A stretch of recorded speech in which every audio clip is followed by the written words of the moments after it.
Hello guys, सबैलाई नमस्ते। आज चाहिँ म खजुर बनाउन जाँदैछु। यहाँ चाहिँ मैदा, आटा अनि सुजी मिसाएको छु। यहाँ तीन थरी है।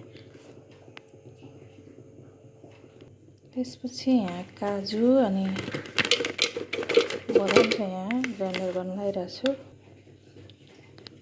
त्यसपछि यहाँ नरिवल पनि हालिरहेको छु। यसमा हालेको छु अब चिनी है, कति चाहिन्छ।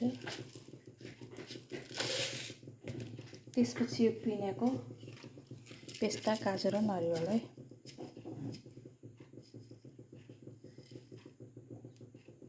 अब यसमा घिउ र दुध हालेर मोस्छु। घिउ हाल्दैछु, लोकल घिउ।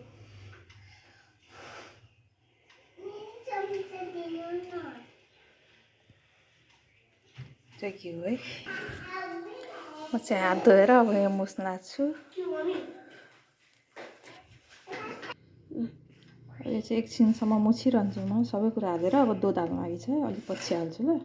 मैले चाहिँ एकछिनसम्म मुछेँ है, मुछिरहेको छु। यहाँ चाहिँ दुध थोरै थोरै दुध हाल्दै मोल्दै गर्छु। दुधको पावर पनि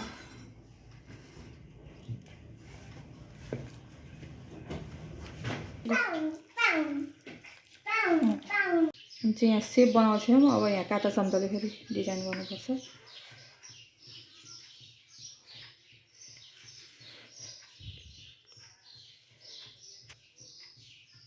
डिजाइन गर्ने के ल।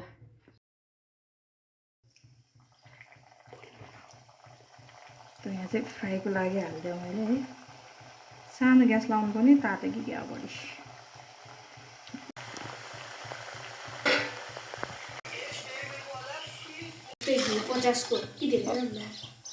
यो चाहिँ हाम्रो फर्स्ट घाम है त।